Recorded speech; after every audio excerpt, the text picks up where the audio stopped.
Hayyee kabajamtootaaf jaallatamtoota hawaasa afaan Oromoo baruu barbaadanii akkasumas afaan Oromoo dagaagsuu fi guddisuu barbaadanii afaan koo dhimma kooti, afaan koo kan kooti, an afaan kootiif hojii hojjechuu nan barbaada, afaan koo guddisuun barbaada kan jettan egaa toorri yuutuubii sabaafan barnoota afaan Oromoo kennuu irratti kan argamudha. Maarree toora yuutuubii sabaafan kan like, share, subscribe gochuu hin dagatinaa. Maarree akkuma walii gallee turre barnoota keenya guyyaa har'aatiin barnoota kutaa sadaffaa kan waliin ilaallu ta'a. Kutaa sadaffaan immoo egaa akkuma waadaa seennee turre jechoota sagalee dheeraa fi gabaabaa ta'u jechuudha. Maarree kallattumaan gara barnootichaatti isin dabarsinaa, barnooticha faana turtii gaarii.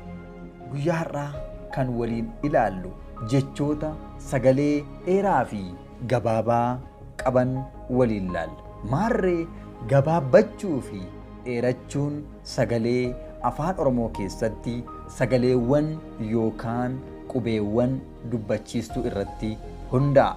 Kana gaafa jennu qubeewwan dubbachiiftuu shanan A, E, I, O fi U irratti hundaa'a jechuudha. Maarree jechoota sagalee gabaabaa of keessaa qaban waliin ilaalla.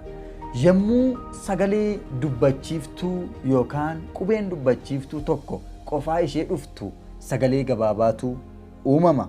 Kana gaafa jennu fakkeenyaaf jecha buna, kuma, mala, lama, fala, lafa gaafa jennu sagaleen nuti sagaleessinu kun jechoota sagalee gabaabaa of keessaa qabanidha jechuudha. Maarree gabaabbachuu fi dheerachuun sagalee dubbachiiftuu irratti hundaa'a. Akkuma jennu dubbachiiftuun tokko qofaa ishee kan dhuftu yoo ta'e sagaleen sun sagalee gabaabaa ta'a. Fakkeenyaaf jecha buna jedhu kana gaafa fudhannu qubeen dubbachiiftuu boca yookaan bifa biraadhaan barreeffamtee jirtu kun gaafa ilaaltan buna gaafa jennu sagaleen dubbachiiftuun gama lamaanuu jirtu sagalee dubbachiiftuu tokko tokko qofaadha. Kunis egaa sagaleen sun akka gabaabbatuuf bu'uura ta'ee jechuudha. Kan biraan jecha mala jedhu gaafa laallu gaafa dubbannus jechoonni sagalee gabaabaa of keessaa qaban yeroo gabaabaa fudhatu. Mala gaafa jennu keessooma keenyaa gaafa dubbannu sagaleewwan sun sagaleewwan gaggabaaboo ta'u jechuudha. Gabaabbachuu isaanii erga mirkaneessinee booda sagalee dubbachiiftuu tokko qofaan barreessinaa jechuudha. Kanaaf sagalee gabaabaadha kan nuti jennu yommuu dubbachiiftuu tokko qofaan barreessinudha. Inni kan biraan jechoota sagalee dheeraa of keessaa qabanidha. Kana gaafa jennu immoo sagaleen gabaabaa akkuma jiru sagaleen dheeraa jira. Dheerachuuf gabaabbachuun sagalee immoo qubee dubbachiiftuu irratti hundaa'a jenneerra. Kanaaf egaa dubbachiistuun gosti tokko lama ta'ee yommuu walitti aanee dhufu sagalee dheeraatu uumama. Kana jechuun fakkeenyaaf jecha siidaa, loomii, hoolaa, jaamaa, diimaa, mooraa, goosuu gaafa jennu gaafuma dubbannullee sagaleen kun keessoo keenyaa gaafa ba'an sagalee dheeraadha jechuudha.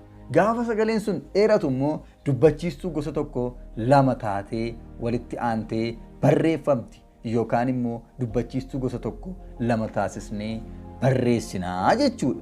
Maarree jecha siidaa jettu kana gaafa ilaallu qubeen bifa biraan barreeffamee nu biratti argamu kun siidaa gaafa jennu keessoo keenyaa gaafa dubban dheerata jechuudha. Dheerachuun isaa kun immoo dubbachiistuun lama walitti aanee dhufuusaa yookaan immoo gosti tokko lama ta'ee walitti aanee dhufuusaa kan agarsiisudha jechuudha. Maarree mee faaruu gabaabduu tokko isin dhageessisaa.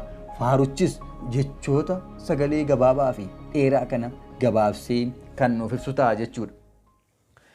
Jecha feenu tokko gabaabsuuf dheeressu qubee dubbachiiftuudha kan nu murteessu. Dubbachiiftuun tokko sagalee gabaabsa lama yoo ta'e immoo sagalee dheeressa. Kanaafuu seericha eegaatii barreessa jenna. Kana jechuuni yommuu dubbachiistuun tokko qofaa isaa dhufu sagalee gabaabaatu uumamaa jenneera. Fakkeenyaaf buna, bona, kuma, lafa, fala gaafa jennu sagalee gaggabaabaadha jechuudha. Kanaaf dubbachiistuun tokko sagalee gabaabaa uumtii jechuudha. Dubbachiistuun gosa tokko immoo lama ta'ee gaafa dhufu immoo sagalee dheeraa uuma. Fakkeenyaaf dheeraa, laafaa, laagaa gaafa jennu jechoonni kun jechoota sagalee dheeraa of keessaa qabanidha. Sagalee dheeraa of keessaa qabaachuu isaanii kan ammoo kan ittiin mirkaneessinu dubbachiistuu gosa tokko lama ta'ee hiriiruu isaati. Maarree barnoota keenya kutaa sadaffaatiin kan nuti waliin ilaalaa turre jechoota sagalee dheeraa fi sagalee gabaabaa of keessaa qabanidha. Gabaabbachuuf dheerachuun sagalee qubee dubbachiiftuu irratti hundaa'a. Dubbachiistuun tokko qofaa ishee gaafa dhuftu sagalee gabaabaatu uumama. Dubbachiistuun gosti tokko immoo lama taatee gaafa dhuftu sagalee dheeraatu uumama. Maarree barnoota keenya kutaa arfaffaatiin ammoo jechoota sagalee jabaa fi sagalee laafaa of keessaa qaban kan waliin ilaalu ta'a. Isinis tartiibaan kutaa tokko hanga hamma barannee kanaatti yoo barattan gaariidha. Kanaaf iyyuu barnoota kutaa arfaffaatiin hanga walitti deebinutti nagaan nu tura.